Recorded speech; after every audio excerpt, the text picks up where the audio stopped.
నిన్న నైటే బంగారి మేడం మాకు ప్రజెంటేషన్ పంపించారే, అందులో మాకు ఎలాంటి డౌటు లేదు. ఇది వరకు మేము సైన్ చేసిన ప్రోడక్ట్స్లోనే one of the best product ఇది అని మమ్మల్ని నమ్మించేశారు.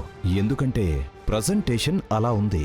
మేము మాత్రమే కాదు మేడం, మా బాస్ కూడా చాలా ఇంప్రెస్ అయ్యారు. సరే, నేరుగా వచ్చి అగ్రిమెంట్ చేసుకోవడం అవసరం కాబట్టి మేము నేరుగా వచ్చాం. మాట్లాడడానికి ఒక రోజు, సైన్ చేయడానికి ఒక రోజు అని మాకు డిలే చేయడం ఇష్టం లేదు మేడం.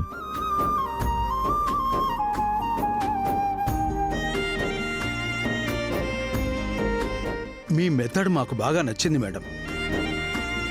మీరు రాగానే చెప్పారు చూసారా, మీ ప్రోడక్ట్ ఒకసారి కొంటే లైఫ్ టైం మెంబర్ అవుతాము అని. ఇవాళ మార్నింగ్ ఆ ప్రెజెంటేషన్ చూసినప్పుడే మేము ఆ మైండ్ సెట్కి వచ్చేసాం. ఏ బిజినెస్ ఓనర్స్ కూడా ఒక క్లయింట్ గురించిన డీటెయిల్స్ ఇంకో క్లయింట్ దగ్గర షేర్ చేసుకోరు. కానీ మీకు మా మీద అనుమానం ఉంటే మీరు వెరిఫై చేసుకోవచ్చు అని బంగారి మేడం మొత్తం క్లయింట్ లిస్ట్ పంపించారు. మేము ఆ క్లయింట్స్ 2-3తో మాట్లాడాము. అందరూ 100% తృప్తిగా ఉన్నాము అని చెప్పారు. దానికి మించి మేమెందుకు మేడం డిలే చేయాలి? మీరు కోట్ చేసిన మార్జిన్కే మేము అగ్రిమెంట్ సైన్ చేస్తున్నాం.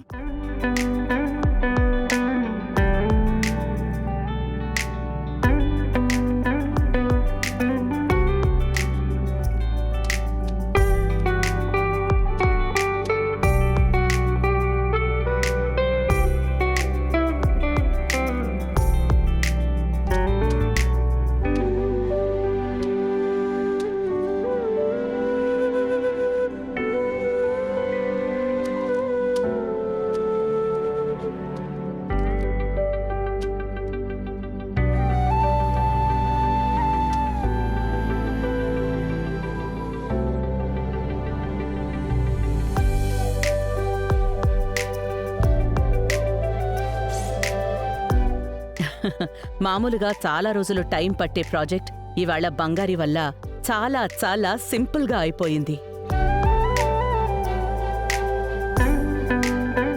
ఎన్నో ఏళ్లుగా ఇదిగో అదిగో అని డీలే అవుతున్న ప్రాజెక్ట్ ఇవాళ సైన్ అయిపోయింది.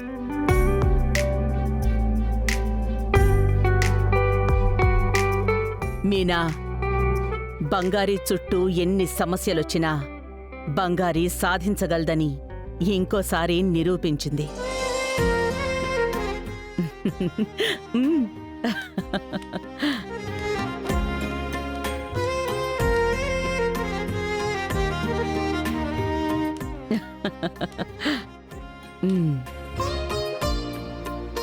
నువ్వు ఈ ఇంటి కోడలివి అని ఇంకొకసారి ప్రూవ్ చేసుకున్నావు. ఏంటి మీనా, నీ కోడలు ఇంత పెద్ద అచీవ్మెంట్ చేసింది, నువ్వు కంగ్రాట్స్ కూడా చెప్పవా? అయ్యో చెప్తానత్తయ్య, కంగ్రాట్స్, సూపర్, అదరగొట్టేశావు. హింస. బంగారి కోడలిగా అత్తగారిని వదిలిపెట్టలేదు, నా వారసురాలిగా పనిని పక్కన పెట్టలేదు. సాధించింది, బెస్ట్ కోడలని నిరూపించుకుంది. రవి, నువ్వు కూడా ఏంటి అలాగే నించున్నావు? విష్ చేయవా? కంగ్రాట్స్.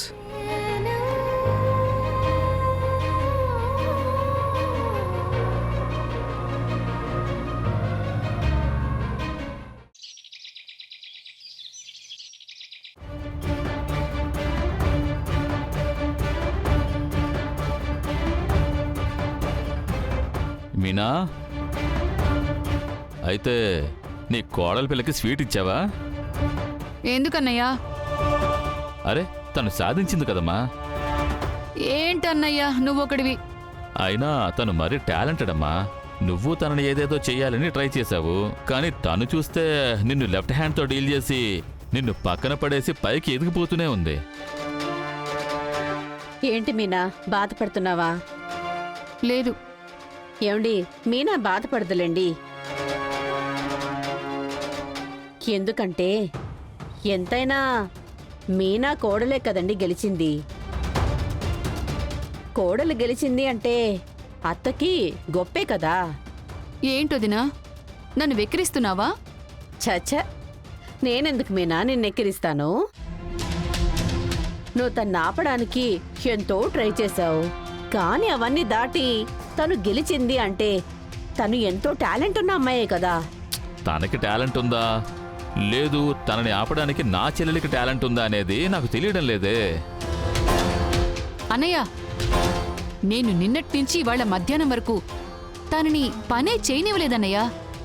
అంత టార్చర్ పెట్టాను. అన్నింటినీ దాటి ఎలా ఇదంతా చేసింది అని నాకు అర్థం కావటం లేదు. నైట్ 12 గంటలకు కూడా పాత్రలు కడుగుతూ ఉందన్నయ్య. ఆ తర్వాత తను ఆ పని ఫినిష్ చేసుకొని తన పని వెళ్ళి చూసుకుని ఉంటుంది. నువ్వేమో నీకు నిద్రొస్తుంది అని వెళ్ళి పడుకొని ఉంటావు. కరెక్టేనా? మీనా, నువ్వు జాగ్రత్తగా ఉండాలి. తనే నువ్వనుకున్నట్టు అంత మంచిదేం కాదు.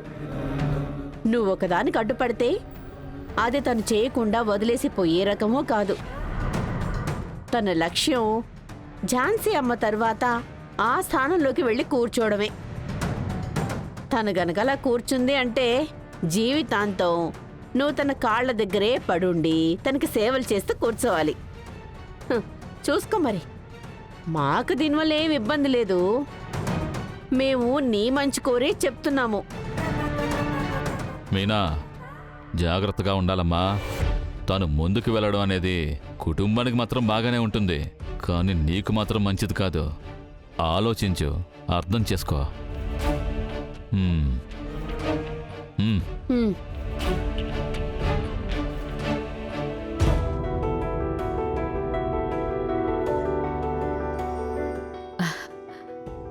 బంగారీ, ఏంటి డల్గా ఉన్నావు? రిలాక్స్డ్గా ఉండు. లేదమ్మా, నేను కరెక్ట్ టైంకి పెన్ డ్రైవ్ ఇచ్చుండాల్సింది, కానీ నేను రాలేకపోయాను. బిజినెస్లో ఇలాంటి ఎన్నో సిచ్యుయేషన్స్ వస్తాయి. రేపు మీకు ఒక బిడ్డ పుడుతుంది.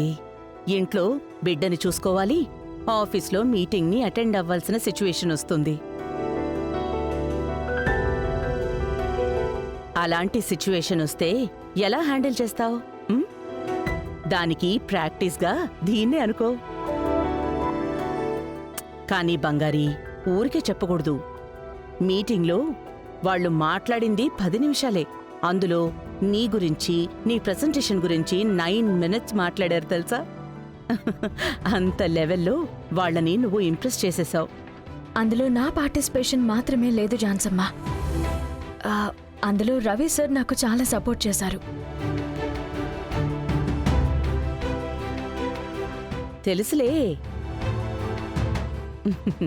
రవి, నువ్వు తెలివైతే బంగారీ టాలెంట్, నువ్వు దీక్ష అయితే తను దక్షత. మీ ఇద్దరి జోడీ అంత పవర్ఫుల్ అయ్యింది.